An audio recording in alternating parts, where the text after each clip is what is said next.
आज हम कल से आगे बात कर रहे हैं कि एक अच्छी जो मूल्यांकन की जो योजना की जो आवश्यक बातें हैं उनके बारे में आज हम बात करेंगे कि क्या क्या एक होने चाहिए।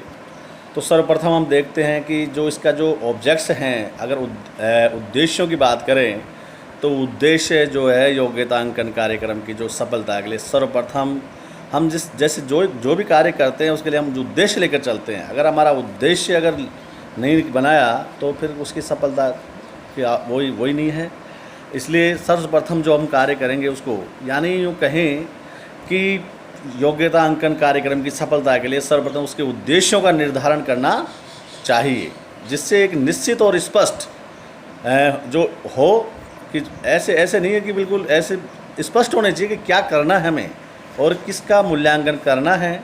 उन बातों का उल्लेख बिल्कुल कि किस उद्देश्य के लिए, कि मान लो किसी का पदोन्नति करनी है या किसी का स्थानांतरण करना है या वेतन संबंधित जो भी कोई कार्य है, तो उस उद्देश्य को लेकर उस कार्य को हमें करना चाहिए। तो इसका मतलब ये है कि इसका उद्देश्य है जो स्पष्ट और निश्चित हो।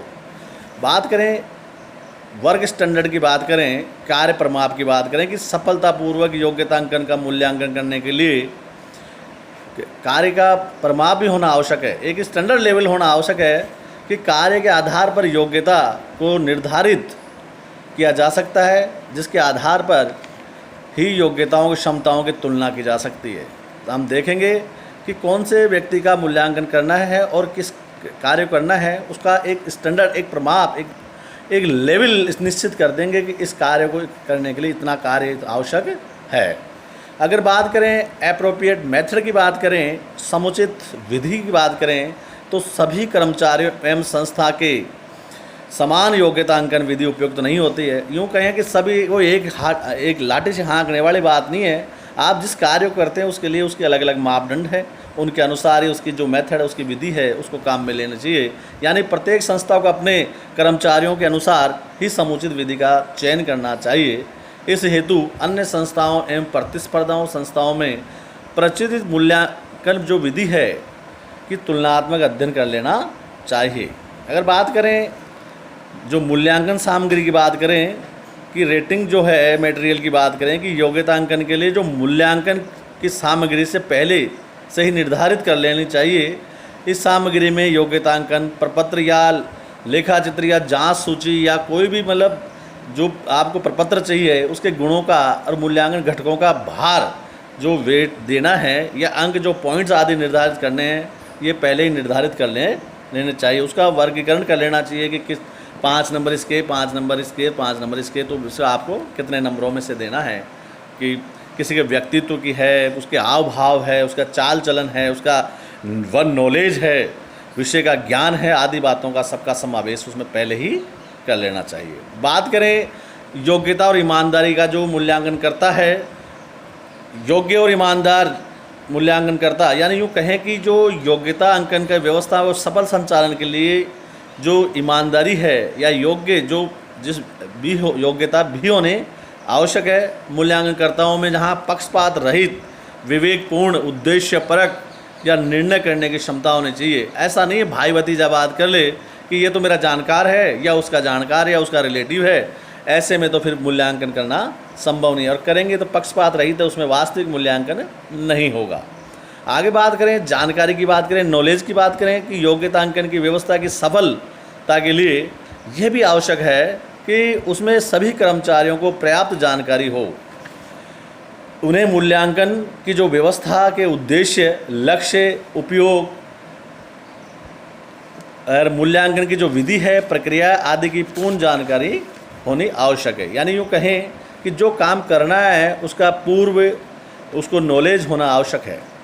आगे बात करें सहयोग की कि योग्यता अंकन में सभी अधिकारियों और अधीनस्थ कर्मचारियों को सफलता के लिए यह आवश्यक है कि सभी सहयोग करें, जानबूझकर उसमें असहयोग करने की न करें, जिससे कार्य में बाधा न आए। आगे बात करें सहभागिता की, बात करें तो सर्वप्रथम देखते हैं कि मूल्यांकन की व्यवस्था अधिकारियों तथा अधीनस्थों के पर्याप्त सहभागिता देनी चाहिए कि लोगों को समान रूप से साथ लेके चलने की आवश्यकता है। कि ऐसा नहीं है कि ये अधीनस्थ कर्मचारी है या ये अधिकारी है, सबको साथ लेने के सबकी सहभागिता ज़रूरी है। सरल योग्यता अंक कार्यक्रम ऐसा हो बिल्कुल सरल, जिसे समझा और संचालित करने वाले दोनों को ही समझ नहीं, ऐसा नहीं हो कि जो मूल्यांकन करना है उसको समझ में नहीं आ रहा, या जिसका मूल्यांकन हो रहा है उसको भी यार पता नहीं क्या कर रहे हैं। तो ये एक सरलता इसमें होना चाहिए। आगे बात करें उचित एवं सही जो न्यायपूर्ण की बात करें कि योग्यता अंकन बिल्कुल ऐसे फेयर होने चाहिए, जिसमें न्यायपूर्ण होने चाहिए, जिस समानता एक रूपता से लागू की जानी चाहिए।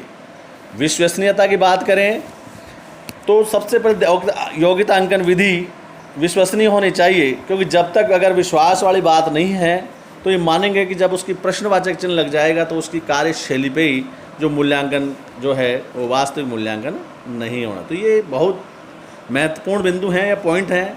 परिणाम की सूचना मूल्यांकन व्यवसाय के अंतर्गत मूल्यांकन प्रणाली को सूचना देने की जो व्यवस्था होनी चाहिए, इससे कर्मचारी अपनी स्वयं की जो योग्यता या क्षमता को पहचान सके। साथ ही जो श्रम संघों के जो है यूनियंस है, इतने ही नहीं, उन्हें संदेह हो तो कर्मचारियों के मूल्यांकन की चर्चा भी कर सकते हैं तथा अपनी भावनाओं को भी अभिव्यक्त भी कर सकते हैं। यानी अगर यूँ कहें कि अगर उसको कहीं लग रहा है कि कहीं मेरे साथ पक्षपात या परिणाम मेरे फेवर में नहीं है, तो वो अपील भी कर सकता है। अपील की व्यवस्था, प्रोविज़न फॉर अपील की बात करें तो एक अच्छी मूल्यांकन व्यवस्था में अपील की व्यवस्था होती है कि अगर किसी को कोई आपत्ति है तो विदिन 7 दिन के अंदर आप अपनी परिवेदना या दे सकते हैं। यदि मूल्यांकन कर्मचारी के मूल्यांकन परिणामों में से संतुष्ट नहीं है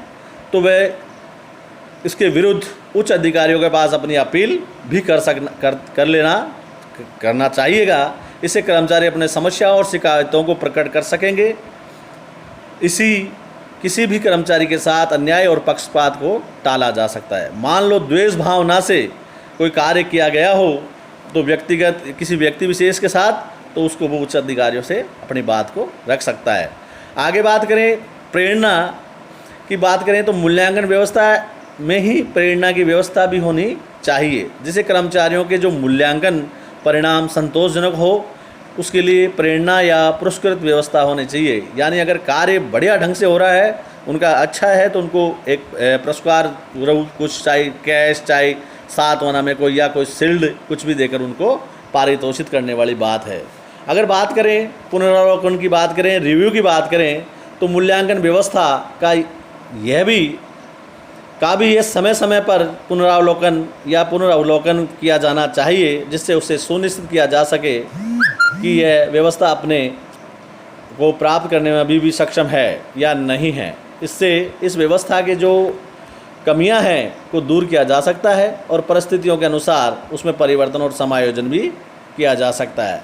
आगे बात करें विभागीय जो मूल्यांकन और विशेषज्ञों के मूल्यांकन के बीच समन्वय, जो डिपार्टमेंटली जो हैं जो वो है उनके बीच जो उनके बीच तालमेल होना चाहिए। विशेषज्ञों के मूल्यांकन आगे बात करें मूल्यांकन की जो अवधि है या संख्या है को भी निर्धारित करके कितनी बार, साल में 1 बार या 2 बार, जितनी बार करना है, तो उसका टाइम भी पूर्व निर्धारित होना चाहिए। तो ये कुछ बातें हैं जो एक अच्छे मूल्यांकन निष्पादन की जो आवश्यक बातें उनके बारे में हमने देखा।